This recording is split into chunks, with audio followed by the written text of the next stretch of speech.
D4G episode 27. Diving.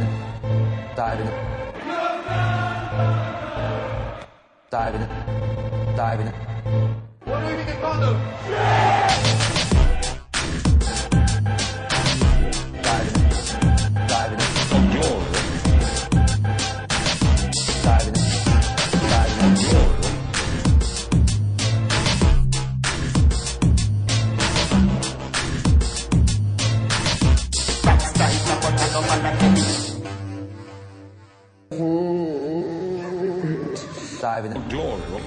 D4G Diving for Glory episode 27. Welcome back. Yeah.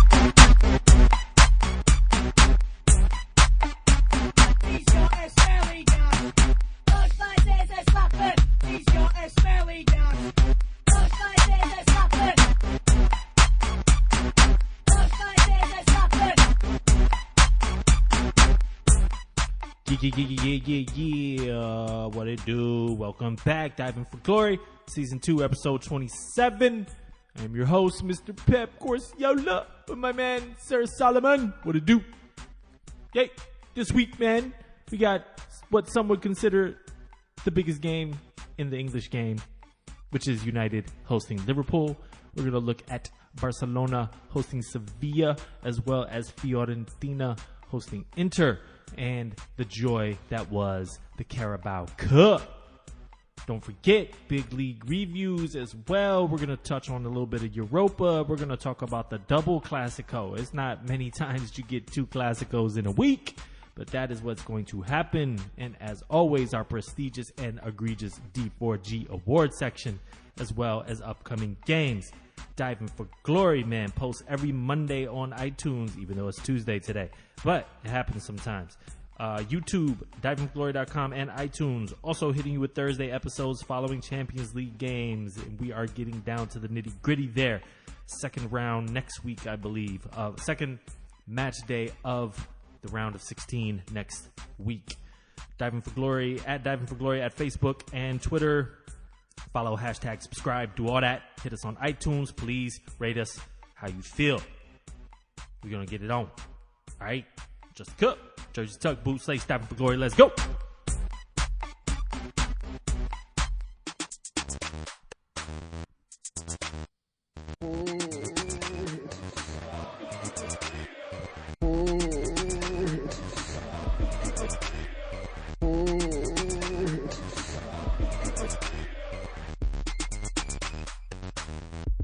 Yeah, for real, man. Fuck off, Mourinho. Now you're a little pussy pundit. Hating on your own old teams. Just a hater, dog. Ugh. Anyway. All right, man. I'm going to start you off. Premier League. Manchester United at home hosting Liverpool. A lot of people earmarked Liverpool to drop some points this game. And it got even more, I don't know what you want to call, interesting with injuries and such. And, man, that's really what the story of the game was, though. Injuries. Talk about it, Sir Solomon. There's a lot of injuries, but I thought it was ironic that Mr. Ole Gunnar Solskjaer and Mr. Jurgen Klopp, who are so known for their offensive football, went out and played a very Jose Mourinho football game this weekend. And on Solskjaer's part, it couldn't be helped because within the first 25 minutes, they already had 2 substitutions for injuries, and it wasn't even the guy that looked visibly injured. Rashford pulled up, so Herrera and Mata had to get substituted. Rashford, funnily enough, played the whole game injured because soon after, one of the substitutes, Jesse Lingard, on the first move he'd made, tweaked his vagina. Yeah, that was already injured. He was even a doubt for this game. So rookie mistake here by Ole. No, I wouldn't say it was a rookie mistake. You don't really calculate for, 2 guys already getting hurt in the first half. He doesn't get proper warm up. They actually tried to pull it off, but could have put in Sanchez. Is all I'm saying. You got a guy who's 100% fit versus a guy that is barely coming back. I think it's more a case of how little trust he has in Sanchez. than being a rookie mistake. I think that says more of Sanchez than it does about Solskjaer in that sense. And even after coming on, Alexis Sanchez was there, but didn't really prove that he needed to be on. Yeah, look at these mouth-watering statistics. 13 shots between the two teams. 4 on target between them. Manchester United credited with the only big chance of the game. And Liverpool credited with only 1 shot on target. Yeah. Yeah, what's going on here? Firmino limped off injured too. Liverpool look ragged. They look a step slower than they've been for the past few games. Mohamed Salah, Mr. Roberto Firmino, especially, and lately, kind of Sadio Mane have just slowed down. You can't play them all the time. Like Mane's been he's been tricking a lot, but he's by far of those 3 been the most active and still looking the most like himself. Mm-hmm. Mohamed Salah looks like a shadow of himself. Who was it? Like Luke Shaw? Shaw was nice in this game, man. Real yeah, nice. But like you shouldn't just have Mohamed Salah locked down like that. You know, this is supposed to be one of the guys in the league. You know, he had a no-show. Firmino didn't really play, and then he got subbed out because he was injured. But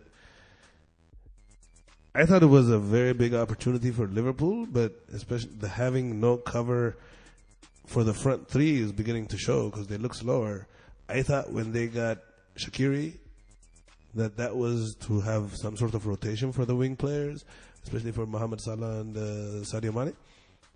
But they just he finds him more of a midfield option, so they still get to play every fucking game, and it's showing. And unless they come up with some sort of solution to it, this could be a big problem for Liverpool. 3 draws in their last 4 Premier League games. They have let City back in this. They only have a 1-point lead at the top of the table. That being said, they'd have taken a 1-point lead at the top of the table at the beginning of the season. Fuck yeah, with 11 games to go? Yeah, like it's still an enviable position to be in. I think so. Yeah. I definitely think so. Anytime in the season being in first place is nice. I feel like it's also worth mentioning the continuing revelation that is Fabinho.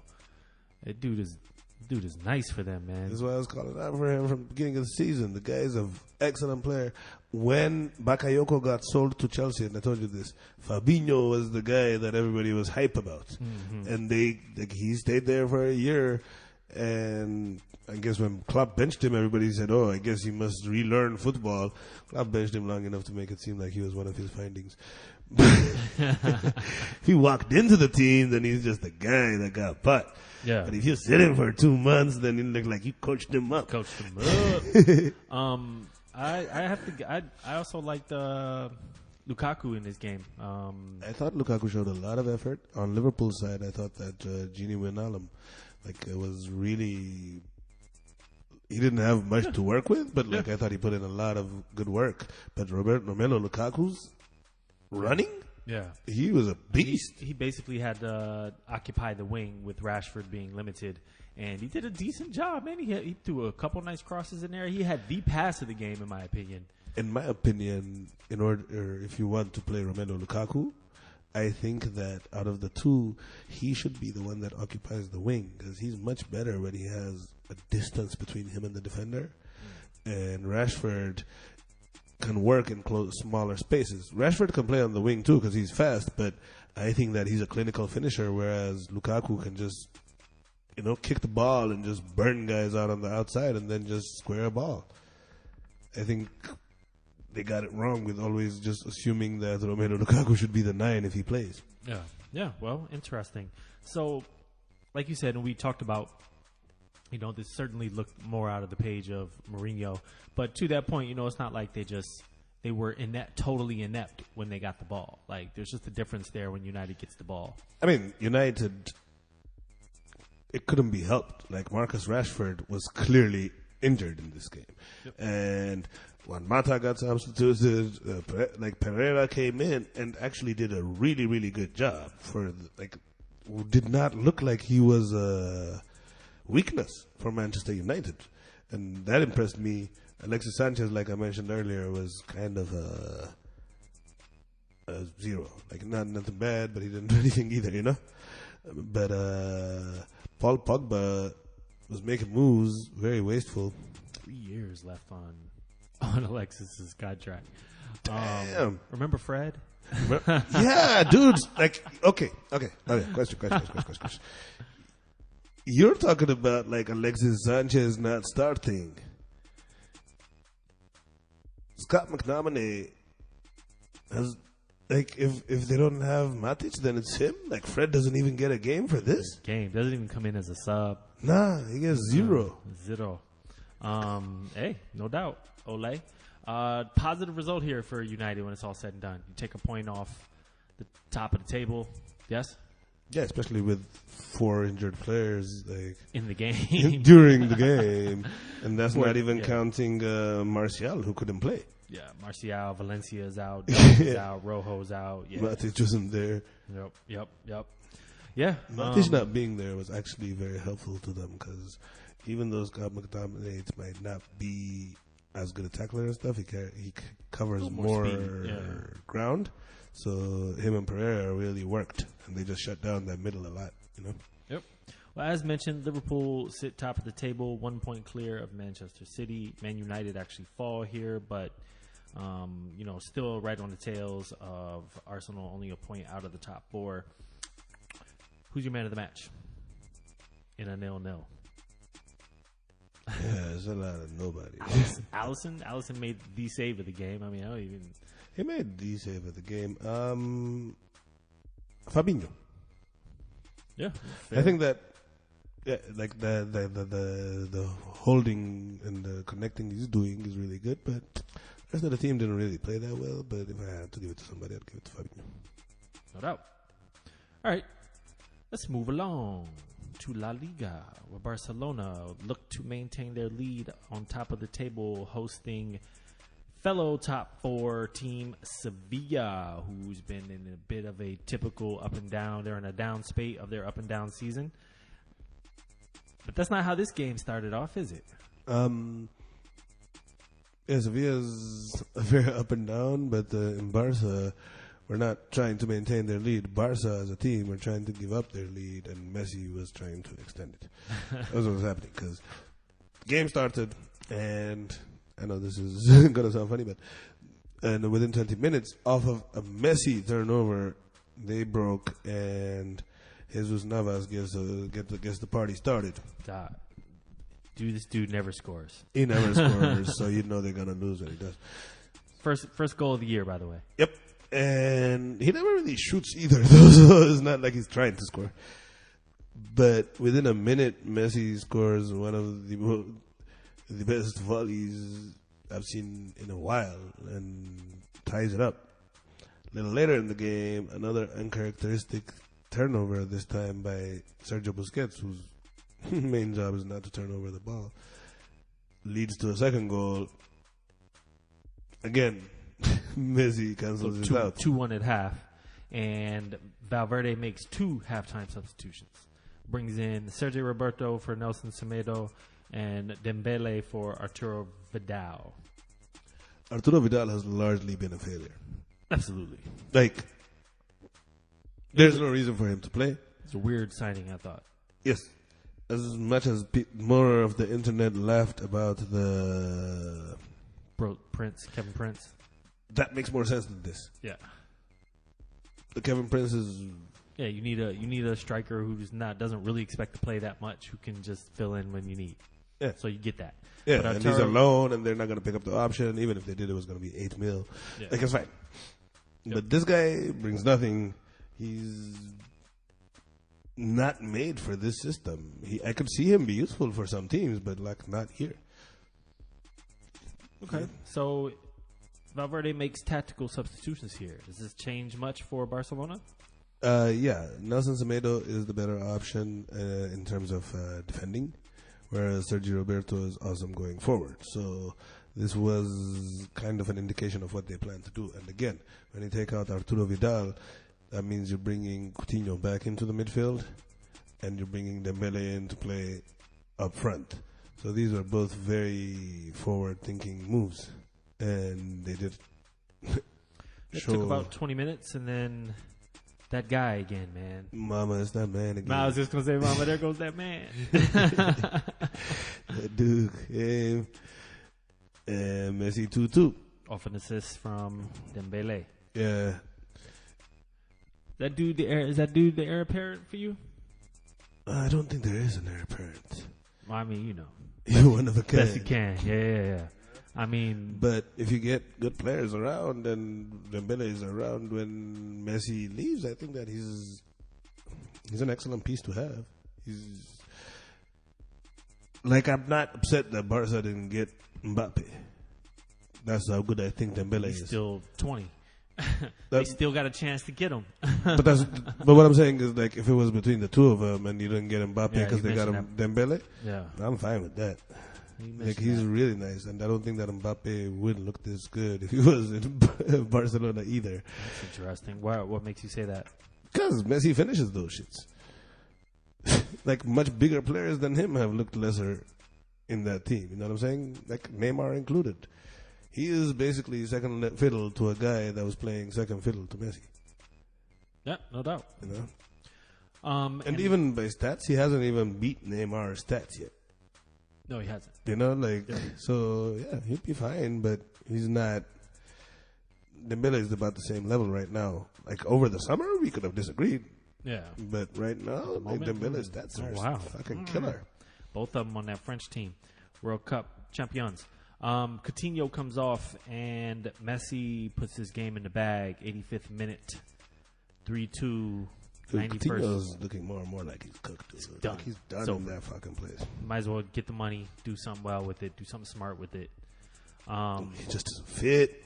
Suarez as well gets a goal in his game off a Messi assist late though, but like that's big. Is he also done too? I think they definitely have to make arrangements for replacements. His contract in the summer. 2 more years. Yeah, the contract doesn't really matter as much. But the thing about Suarez is there's always in every season a stretch of time where he looks like he's cooked. Done. Yeah. You know? And then he'll score. And kind of the best thing for him is to face Madrid back to back. We'll get into that in a little bit. But like he's a big game performer. Yep. And I expect to see him. And like that getting that fourth goal in the 4-2 against Sevilla is he scored in the Champions League game too, correct? Yes, I believe so. They said that it was his first away Champions League goal since like 2015 or something. Yeah. Long ass time, which is crazy because he had some big goals for them on the way to that treble. With all that being said, that puts Barcelona still top of the table, maintaining their 7-point lead. Sevilla actually fall out of the top 4. We'll get to those results later to harp on that. Should we even ask that question? Man of the month, you would say? What? Yeah, him. Yeah, him. That man. Him downstairs. Oh, shit. You pulled him out, man. On the heels of the drama in Milan that we covered last week, we must head back to Milan to talk about Inter still playing without Icardi. Icardi, who came out and said, I'm not re-signing if you don't give me the captaincy back. I'm not sure how exactly all that works. I don't know, but he hasn't resigned yet, so he hasn't even been back on the field yet. That's what I'm saying. So, hey, they haven't offered it apparently. But they played away to Fiorentina this week, which was a pretty big match and needed result as well to fight off a creeping AC Milan. They did nothing to fight off nobody, man. They jumped down to face other people. Apparently. But if they want to get out of that. And don't get it twisted. The referee and the VAR system wanted Inter to win this game. Wow. Speak on it. Boom. Let's go. So, the game start. Inter get it going. Own goal within the first minute. From Mr. Stefan de Vrij. It was a nice play on the wing. the tap in, the striker shouldn't didn't get to it, but Stefan de Vrij, I guess, was playing like the guy had, so it just went off his leg and went in. But immediately they turned it around. Within 6 minutes, Vecino has Inter ahead. And then Matteo Politano puts them 2-1 ahead. So halftime they go 2-1. Inter looking good. They come out second half, get a PK. But before, yes, they get a PK, and the play had passed. It was I don't.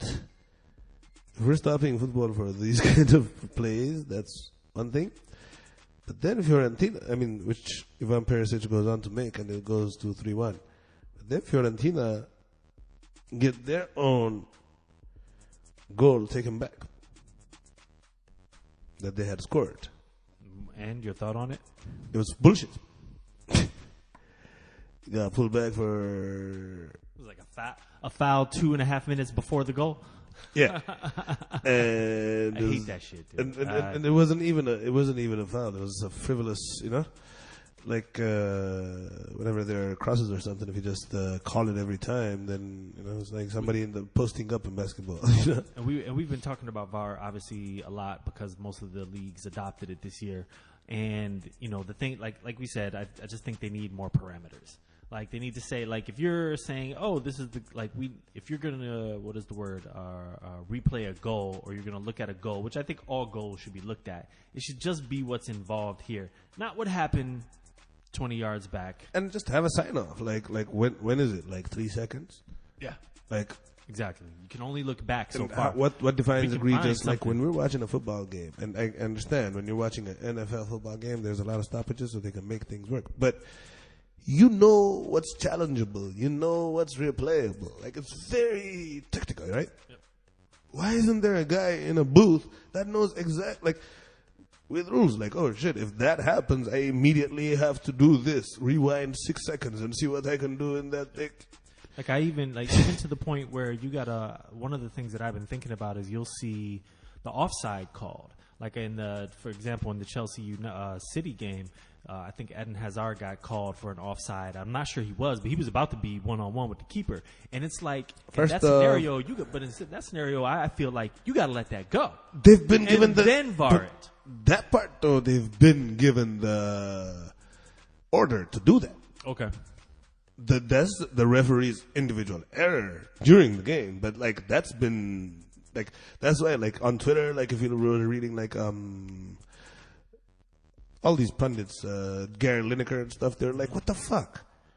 You just let it go, and then if it's offside, VAR will fix it. Why the fuck did they stop that play? And the funny thing is, I don't think he was offside.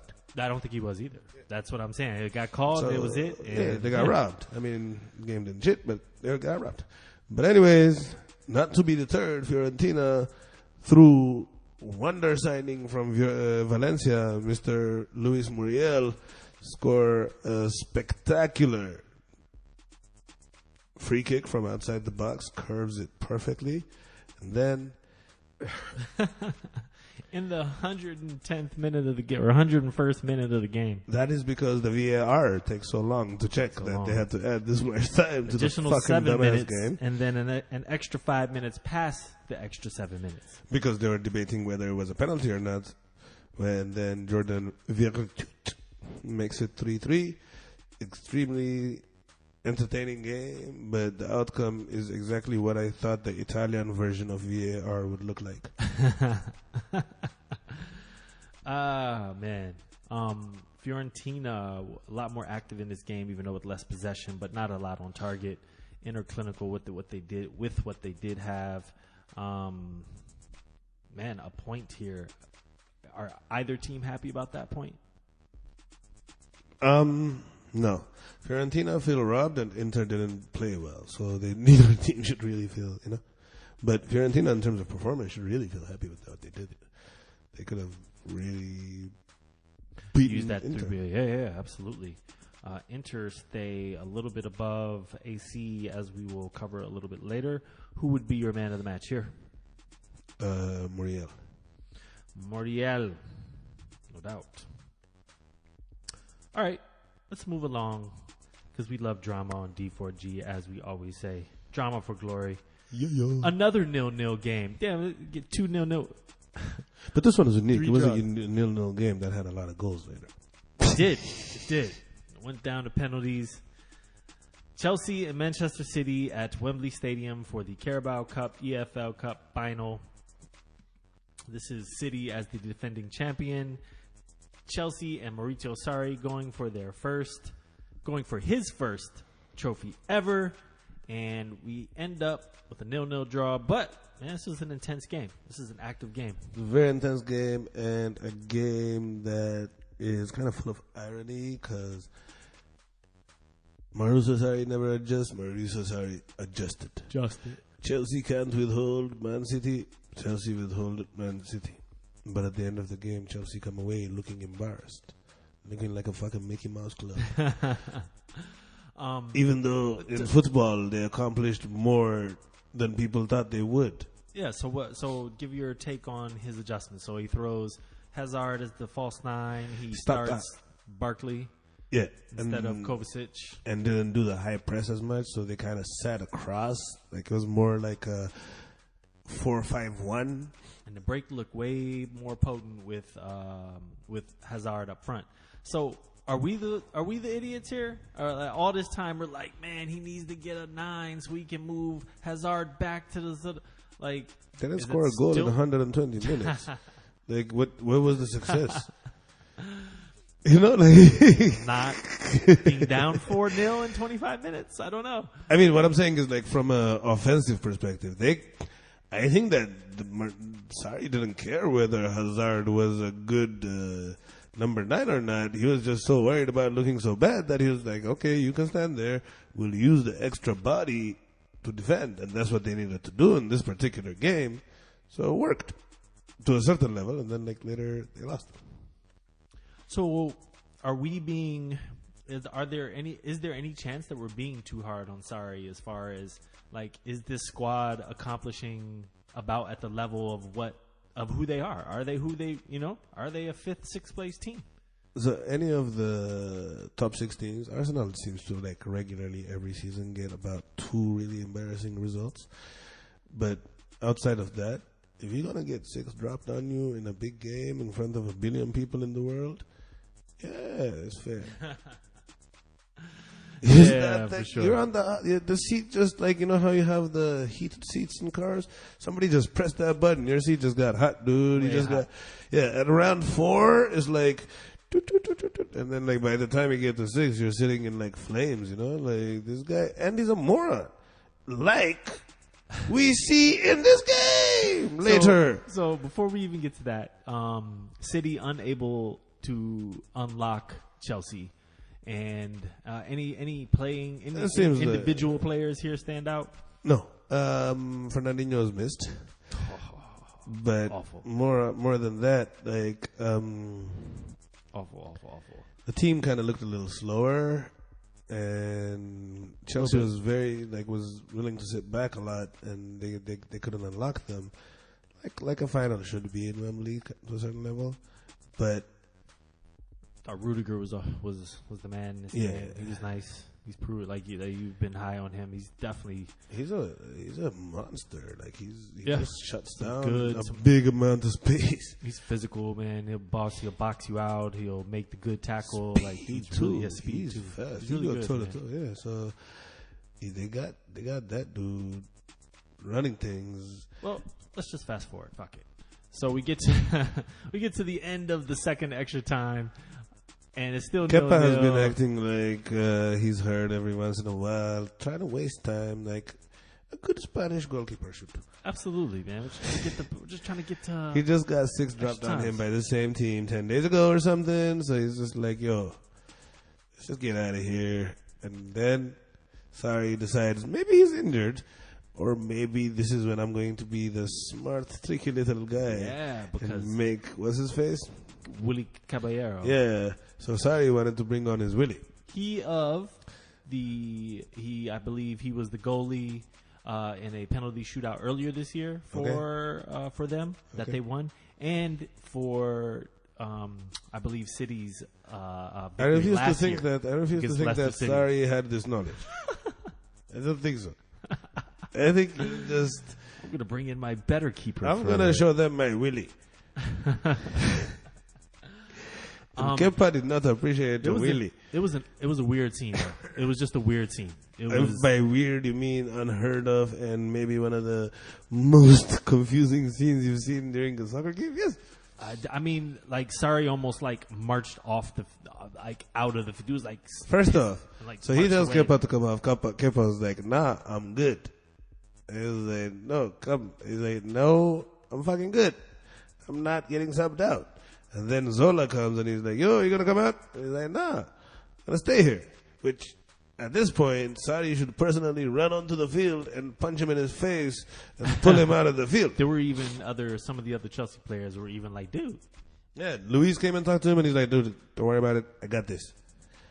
Okay. So Sarri proceeds to lose his fucking shit on the sideline, walk halfway down the tunnel, and then somebody comes and says, "Yo, Abramovich gonna have you killed if you leave," and he just says, "All right." I gotta go finish I'm this. just saying, but that shit ain't cool though. That ain't cool though. And then he came back and he was like, "Oh, it's a misunderstanding, you know." No, there's no way to downplay this, and of course they're gonna try to downplay it. Direct insubordination. Fuck you, coach. They just signed me. Your ass gonna be gone next year. I'm not coming out this game. That's Robert Horry throwing the towel on that dude. Yeah, on Danny Ainge's face. Exactly, though, dude. Like, dude, they don't It's give like, a fuck you. Yeah, like, and of course they're gonna play that, man. He's 22, dude. Yeah. Kepa. Yeah, exactly. So don't even care what the narrative. Honestly, I don't care what the narrative is. That's Yo, remember out of- last season there was the coming coach out at of Chelsea. Fiorentina, and the player came off and he said something to him, and he just like jumped into the fucking. Yeah. That's what I would like, dude. What you would've had Sorry, to you do. should have fucked him up. So He should not play. So the end result is he's been fined 1 game's pay, and Sarri said he wasn't sure if he was going to play in the Tottenham game tomorrow. So this shouldn't even be a question. I mean, You're not playing. you're You're not playing. but the guy doesn't know what he's doing. Nah, Like, he's a total clown car. They should just get rid of him. I don't care who replaces him. I don't understand when people completely fuck up, and the people are like, but who would be there to replace him? Remember when we used to have that conversation about Jose Mourinho? Yeah. Some guy from Norway came and just like fucking made history. Came from coaching It's Malmo or Malmo Meg- Lead or something. some fucking shit, like some fucking beer team somewhere. You know, like so this overshadows a pretty stout defensive performance by Chelsea. yeah, very good. And to top it all off, he gets beat. And Yeah, and I think that Kepa should have saved the Aguero penalty. absolutely, he had his hands on it. He dived the right way. He had 2 hands on it, 2 hands on it.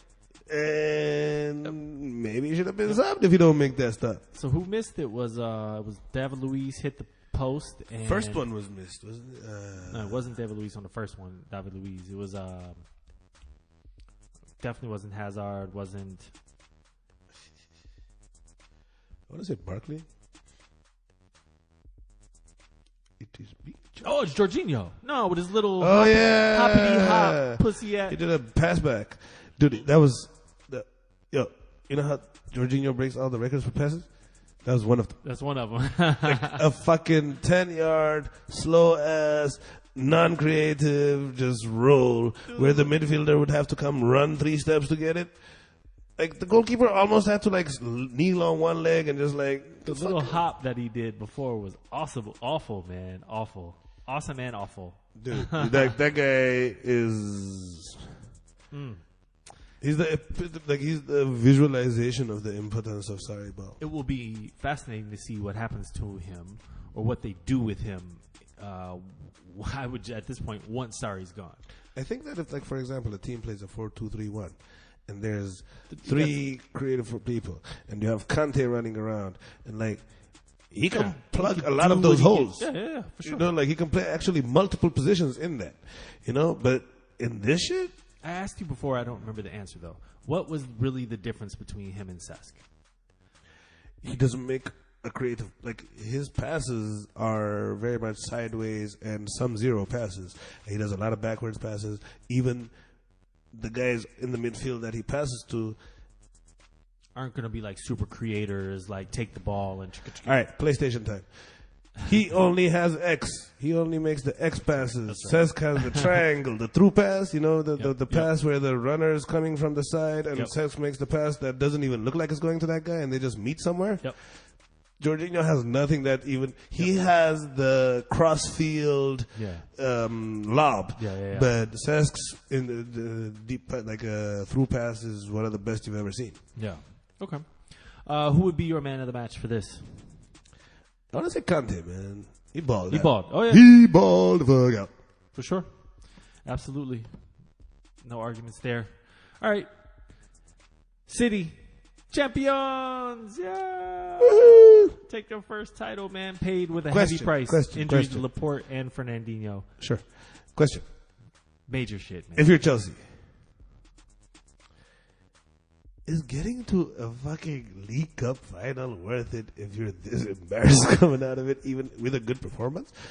No, you'd rather have lost to Tottenham the round before, which they kind of dominated Tottenham in those 2 games. Yeah, like even this game, they played really good and everything, and they just end up looking like a Mickey Mouse organization at the end of it. Anyways, on to the next. Well, good for them. Hala, midfield.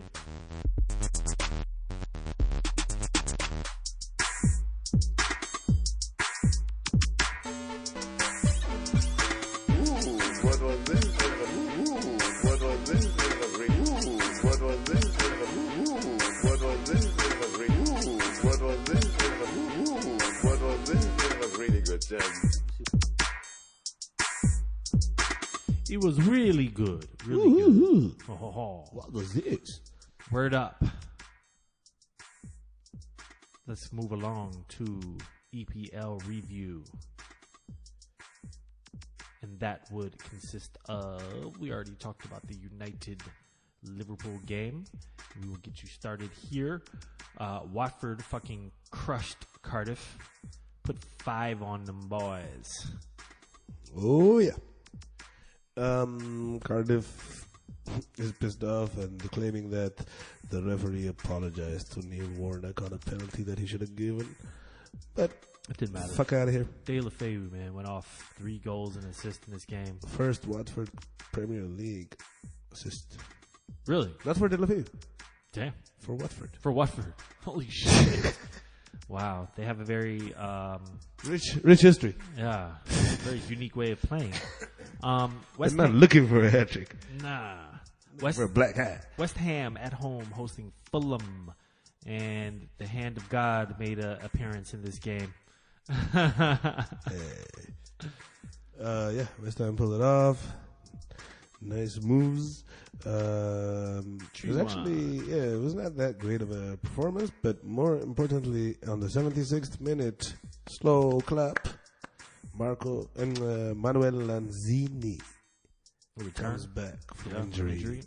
You remember he was on the World Cup team and got injured right before, so good to have him back. But Chicharito and Issa Diop put it away. 3-1 West Ham get all the points. Huge upset here. Maybe not that unexpected though, but Burnley 2-1 over Tottenham. Referee, Spursy. Mike Dean, right? Don't act like you don't know the name. Mike Mike Dean. Dean. What? Mike Dean. Yeah. Pochettino has been charged by the FA for approaching Mike Dean very aggressively at the end of the game. Harry Kane brought this back. It was 1-1, and they gave it up in the 83rd minute to Ashley Barnes. Goodmanson assist. Burnley played well, though. Burnley played well, and Pochettino was mad, but don't be mad. UPS is hiring. The Burnley goal, the first goal, was not a Burnley corner, but they got a corner and they scored. Yep. Understandably upset. Tottenham tied on a throw-in that was not the Tottenham throw-in. Yep. So stop bitching, bitch. Yep. One And nil. then after Last goal that, was legit. the last goal was not just legit.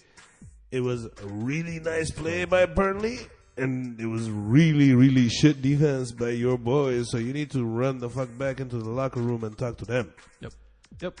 1-0 at least. Burnley, all 3 points, man, crawling out of that relegation battle. Tottenham, of course, the closer they get to the top. There's this thing about the relegation statistics. So Huddersfield Town, Yeah. Fulham, Yeah. and Then it's a little bit of a battle after that. It's Cardiff, but Southampton. Cardiff is like, if Southampton gets like one win in the next basically couple of games, then Cardiff's percentage of going down goes up to like 80% or something. I think most people anticipate Cardiff going down, but hey, you never, ever know. Newcastle, 2-0 over Huddersfield. Speaking of Huddersfield, hammering home the point, man. Newcastle hit the post like 4 or 5 times in this game. Almiron. Almiron. Yes.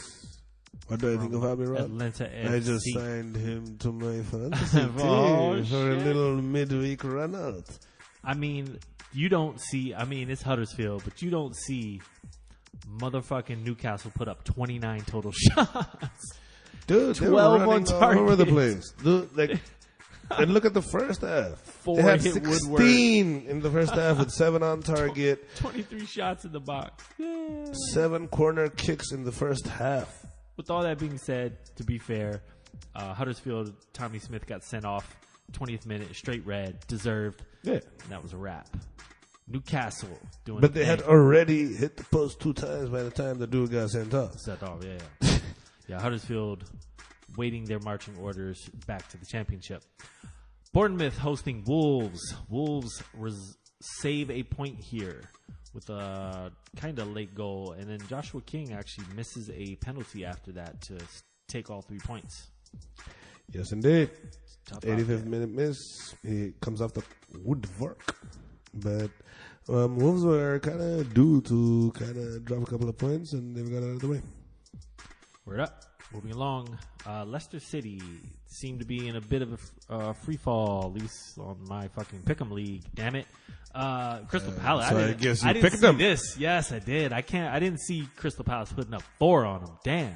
Especially since Crystal Palace generally is not a good traveling team. yeah. But that being said, Leicester City, the Claude Puel situation, we talked about it during the summer. He's in the hot seat. Like, we're like, what the fuck, right? Even now, with all their struggles and losing 4-1, I don't think that they're like bringing in a new coach is going to get you more than the 2-point difference to where they're going to finish right now. No. They're not going to move anywhere. I don't know why they got rid of the guy. This is bad teams doing bad things and paying out coaches that they could just keep, and then hiring somebody else, then causing redundancies and not being able to spend that money on actual investments. Yeah, I mean, what are your real hopes with 11 games to go? Like, you're not going to make Europe. You're not going to fall on a relegation. Like, what exactly? Just fucking keep the guy at least to the end of the year. And then you gotta love the snowballing of this whole thing. Leicester fires him and approaches who? Oh, it's Brendan Rodgers. Who is in the middle of going for what is known as the treble, Which is Scottish to win the League. treble, the Scottish League Cup, Europa? No, I think he's still in Europa, but they have 2 cups in Scotland. I think like a Carling Cup and Gotcha. and then the league, and he's won it twice already, and they're on this season gonna win their 9th straight.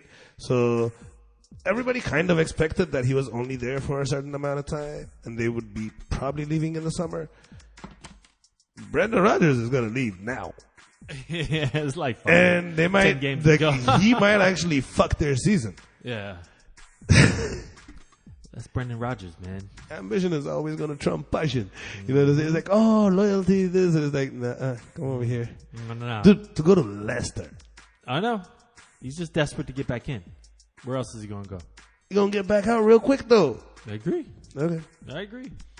Moving along, Arsenal hosting Southampton. Didn't go ahead. their owner just explode? Yes. Okay. Yes. Brendan Rodgers continues their run of bad luck, if that is to be true. Arsenal 2-0 over Southampton. That is Alexander Lacazette with a goal and Mkhitaryan with an assist and a goal. 17th minute, and then they just mailed it home after that and took all 3 points. Easy. Yep.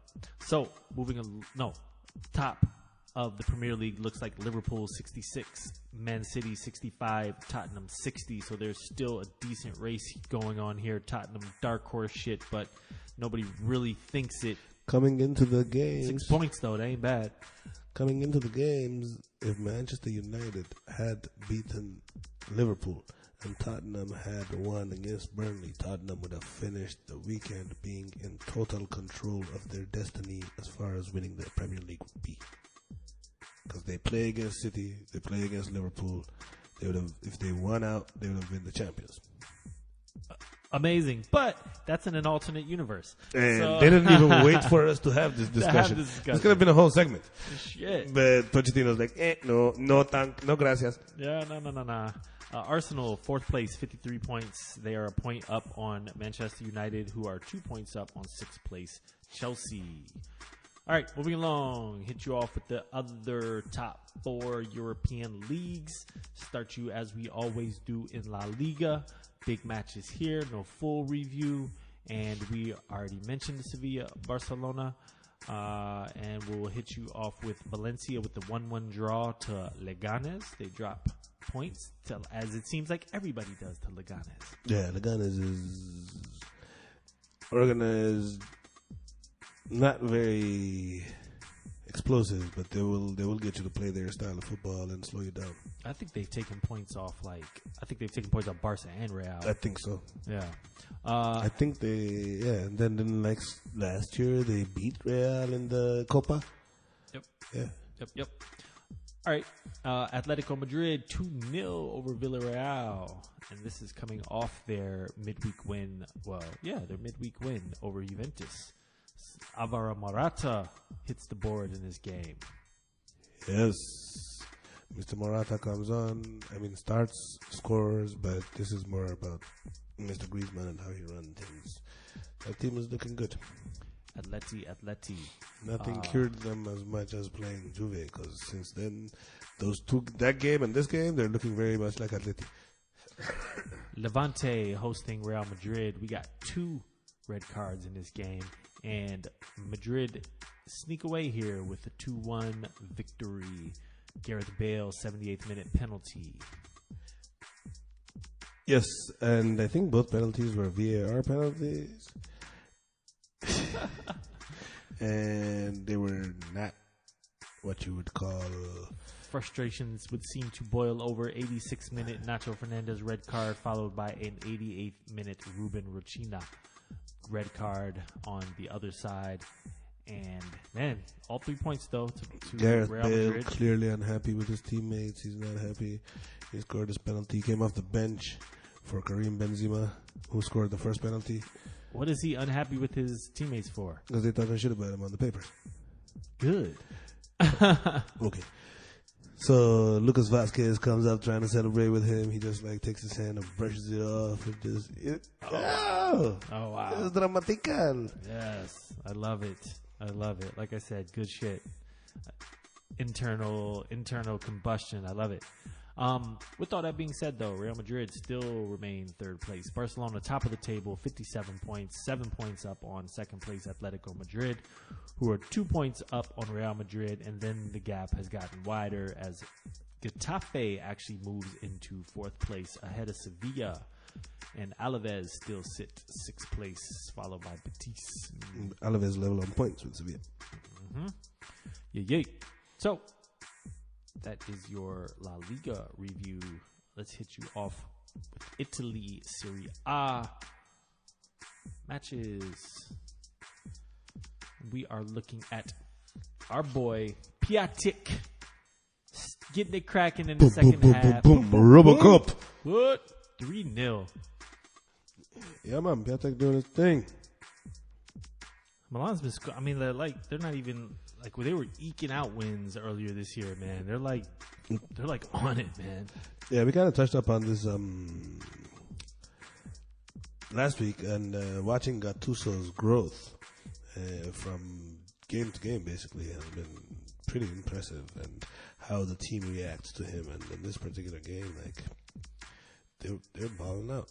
Castillejo, Kessie has been balling out, and you know he gets a goal. Karanaglu assists to Pacek. It was just a total team performance. Yeah, man. Milan looking like they're going to at least have something to say about that Champions League spot. I'd like to see them make it, man. Yeah, it seems that, but at the same time, it's good to play against Empoli, which is gonna Hell yeah, always good. But Milan really putting the pressure on Inter. If current form and momentum have anything to do with it, I think pretty soon they're going to be past them because Inter seem like they're in a tailspin. Yeah, it seems like that. It's like that sometimes. Torino 2-0 over Atalanta. Torino on the upset trail again. Formerly Joe Hart's team, Torino. I just wanted to mention. Sure. But when you really look at it, not that much of an upset because they were 3 points behind them, and by putting the 2 on them, like now they're 1 spot ahead of them. True, Torino actually creeping on a Europa spot. Roma, in typical Roma fucking fashion, Yes. 3-2 away to Frosinone, a team at the bottom of the table here, and it took them the 95th minute to pull this out. Yes, and that man that had gone away this game came back for a little bit. Edin Dzeko, who's looked like a shadow of himself this season, in my opinion. Yep. Scored 2 goals, the 95th one being the winner. Mm-hmm. Checo Yoho here. And Roma stay in that battle for Champions League as well. Frosinone, 19th place, just to put that in perspective. Juventus speaking of eking out, a 1-0 with a 67th minute Dybala goal over Bologna. Yes, he comes on the 59th minute, scores in the 67th minute. He is in the middle of somewhat of a feud with Allegri currently, but it's also kind of being stage whispered that this is his last season anyways, so we don't know what that means. See, Allegri just needs to, just do something else, I guess. Like, well, I've won this 5 times. And they're 22-3-0 so far. He's won it 5 times and got very little credit for it, so I don't know. Absolutely. Because even if you look back at the last 5 seasons, especially in Europe, like the opportunity, like the fuck ups he's done in Europe outweigh the local dominance based on being the only team with money. Yep. And their closest rivals, Napoli away to Parma, smash Parma to the ground 4-0. I don't think that Napoli do that enough this season. And if they did, there would be a league, but like they've just been dropping points and having 0-0s. Ancelotti has neutered them a little bit. True that. Juventus, top of the table by 13 points with 13 games to go.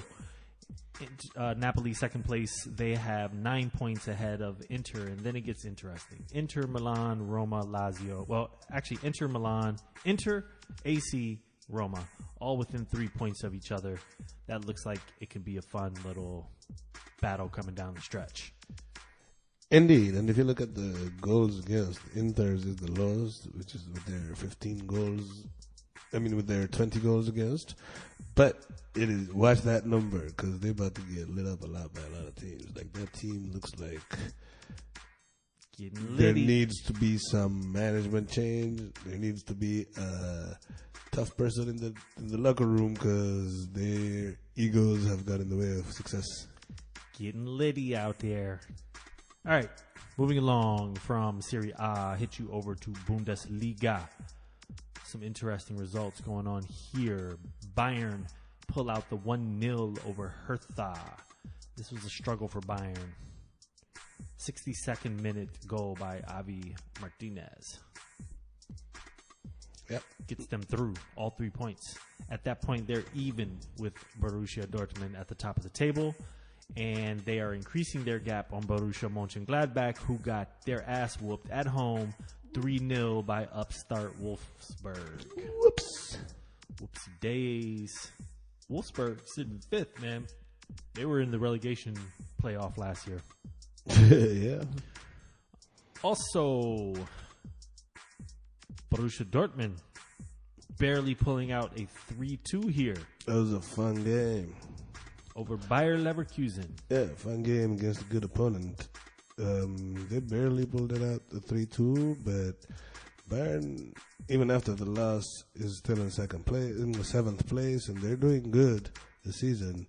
Jadon Sancho, awesome volley for a goal, and Mario Götze with a nice finish for the 3-1. Leverkusen made it 3-2, but it never really looked like, it always looked like Dortmund should take the game. Dortmund maintain a 3-point lead with that victory. And then yesterday, since we can actually talk about the Monday games, Leipzig and Hoffenheim battled to a 1-1 draw. 89th minute goal by Leipzig pulls a point back for them at home. Leipzig needed the points, and Hoffenheim is coached by Leipzig's next season coach, so he was like, "Yo, let him have it."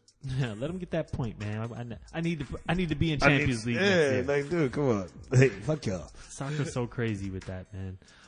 Moving along, Borussia Dortmund 3 points ahead of Bayern at the top of the league, and they are 8 points clear of third place Mönchengladbach, who are 1 point clear of Leipzig, 4 points clear of Wolfsburg. And then upstart Frankfurt, too, has been playing well.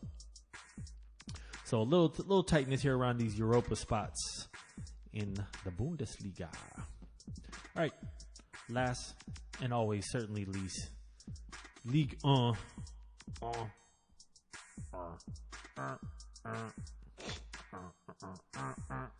right, word up. Moving along. Lille, after a nice little victory over Montpellier last week, tie Strasbourg. PSG 3-0 over Nîmes Olympique. That is Saint Etienne 1-0. 2 goals by Mbappe. What'd you say? Saint Etienne Dijon. Why are they having all these like double headers on Friday, man? Trying to make up all them games with the yellow vests. Fuck up. Fuck up. Yep. Stade de Reims 4-2 over Montpellier. It's an ass whooping. Marseille with the 1-1 to Stade Rennes. There was no Mario Balotelli goal, but there was a Mario Balotelli yellow card.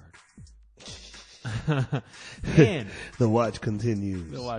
And the surprise result of the weekend has to be Monaco 2-0 over Lyon, a team that battled Barcelona to a 0-0 draw in midweek. It's not as much a surprise when you consider that. Yep. That pulls Monaco 5 points clear out of relegation. So they're looking much more safe. This league sits, as I always mentioned, it's over. But 17-point lead for PSG at the top with the game in hand. Lille, Lyon, Saint Etienne finish out the top 4 at the moment. Lille and Lyon combined have, from the statistics I'm seeing here, 83 goals. Combined in the league. Yeah, and? PSG has 77. That's the second and third place team I told you about. Crazy. Yeah, crazy.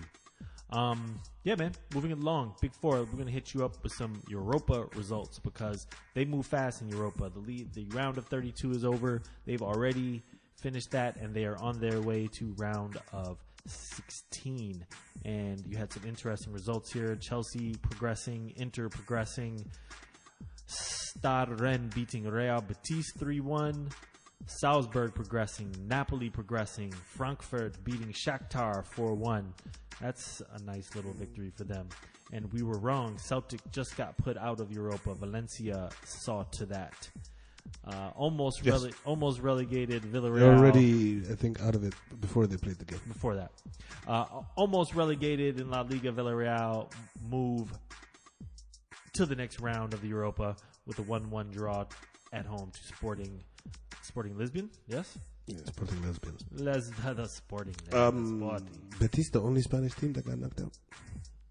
It is. It's true. Arsenal turn around their 1-0 deficit to the Bate boys and 3-0, win that 3-0 to progress.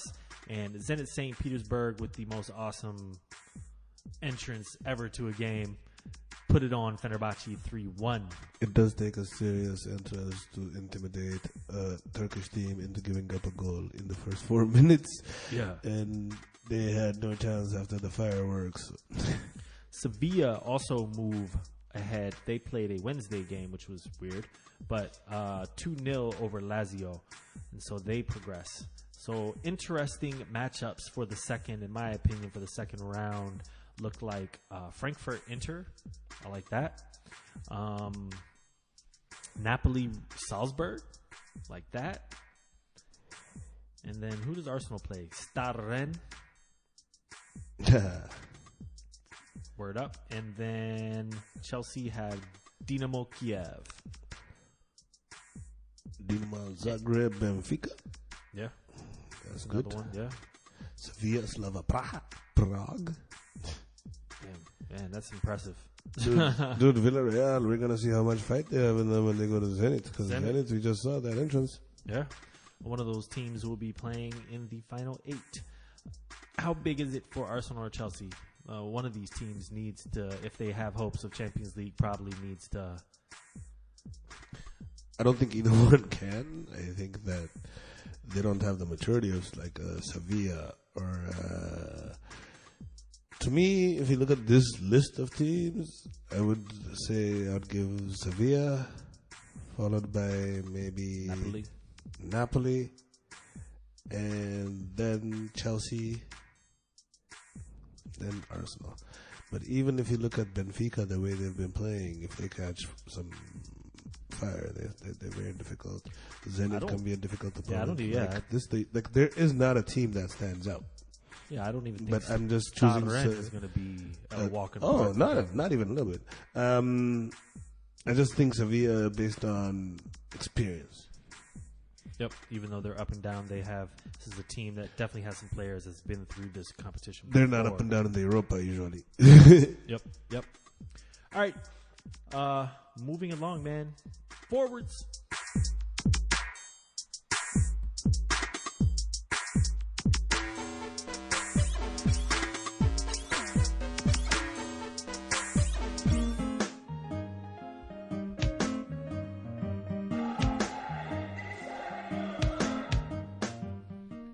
Hopefully John Terry never shags my wife.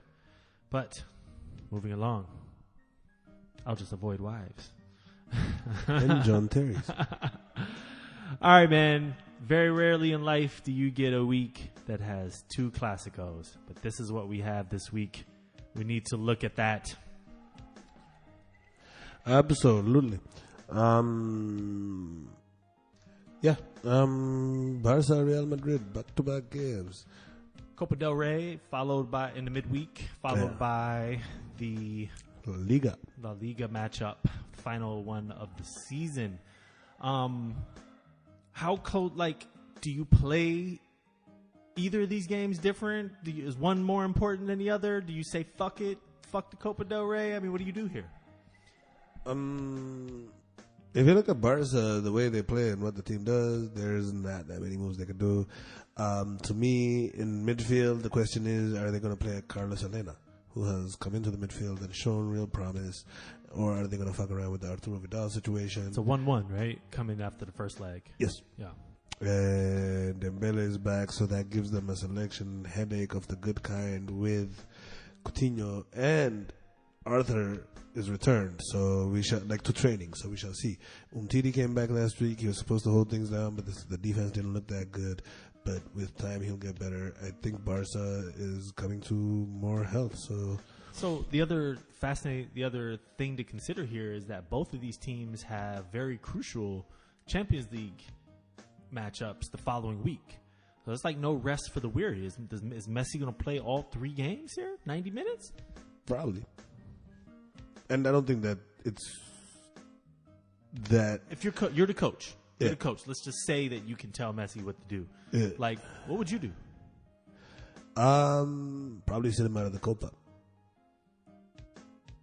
But if you sit him out of the Copa, you have to bring have him on as a sub. I have to bring him. No, as a sub. I wouldn't. Really? Don't let emotion get a bit. If you think that somebody needs to be rested, and you think that you're gonna try to, then you have to keep him off your squad. You get emotional and you put him in. And if the idea is that he needs rest, then he needs rest whether you need a win or not.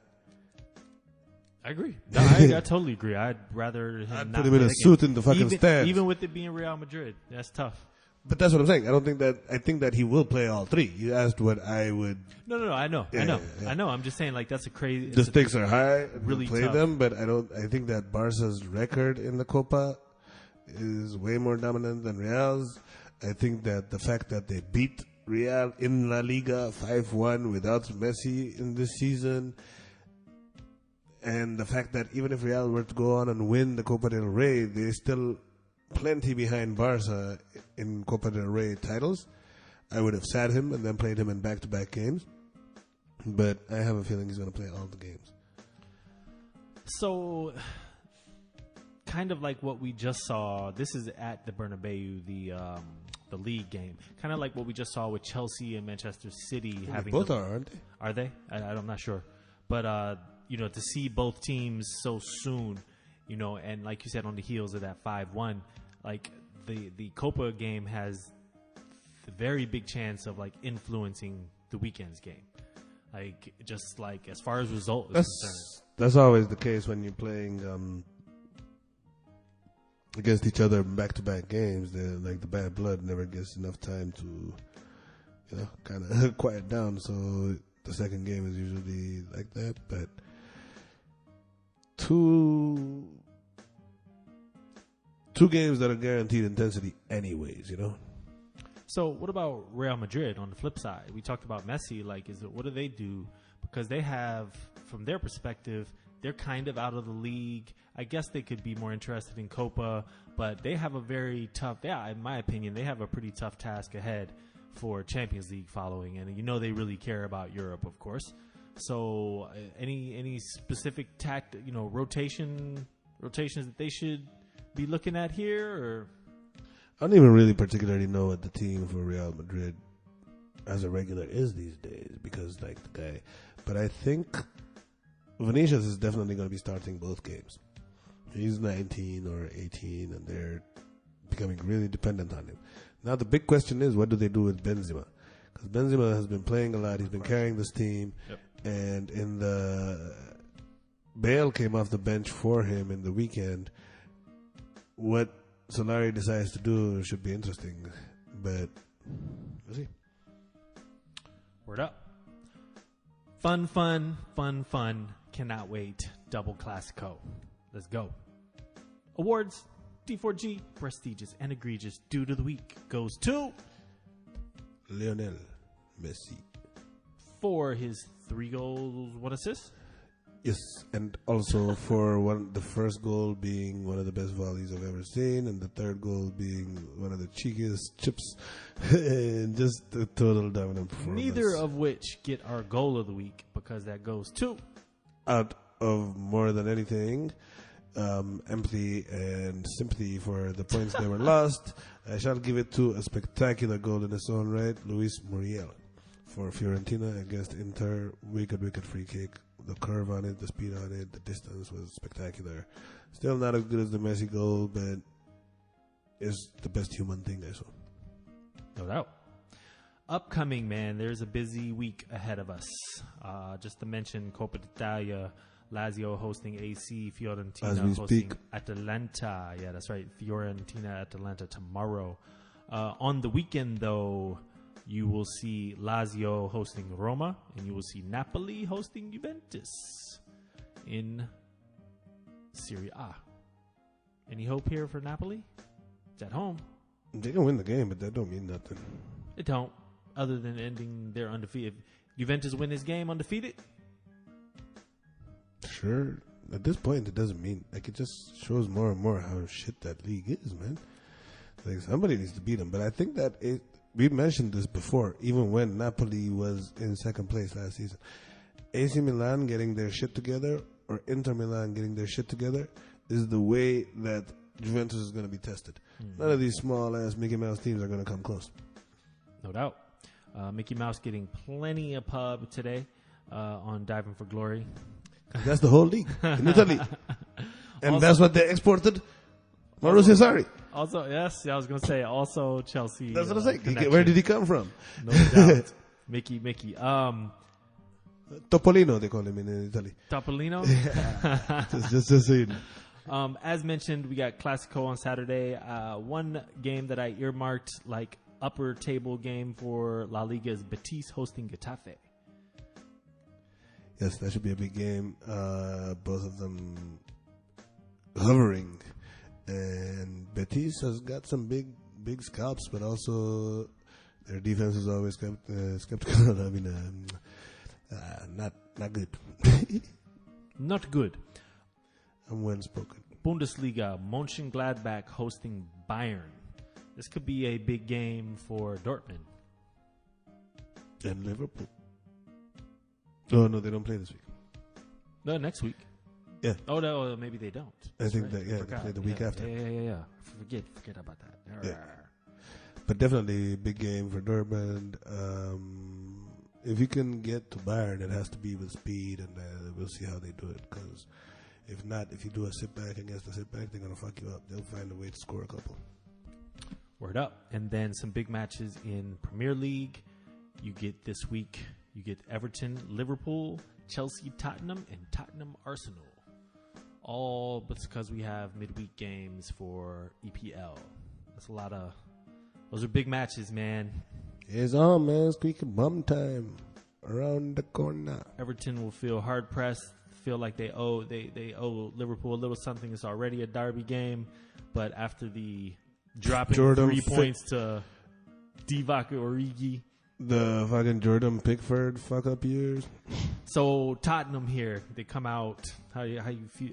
They play Chelsea, who, like we said, worked them pretty well in EFL Cup, and then they're at home to Arsenal. But at the same time, they worked Chelsea pretty well in the league. In the league, yeah. And Arsenal worked the fuck out of Tottenham earlier in the league, so should be some fun matchups. Indeed. Just to also make mention, because there is a title race in the Premier League, Manchester City play West Ham at home, and then they are away to Bournemouth. That Bournemouth game could be a little tough. And also Liverpool play... And the West Ham game. Oh, for sure. Just that it's at home Lanzini's helps back, a little bit. Arnautovic is back. And that will be Pellegrini returning back to the Etihad. That's done. Chicharito. And Liverpool host Watford on Tuesday. So an exciting 11 games coming up, man. Liverpool need to play at Liverpool speed. If they play a little slow at Watford speed, they will get beat. It might drop some more points, man. Woo! Let's hope. Fingers crossed. And as always, that match is in the books. Diving for Glory, Season 2, Episode 27. Thank you for tuning in. We appreciate anyone who takes the time to check us out. Don't forget, Diving for Glory posts every Monday and on every Thursday following Champions League weeks, which is next week, on iTunes, YouTube, and divingforglory.com. Hit subscribe. Follow us on Twitter and Facebook at Diving for Glory. Rate us on iTunes. Do all that, and we will see you next week, son. Peace. Corsiello, Solomon. We out. Diving.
He's not a man.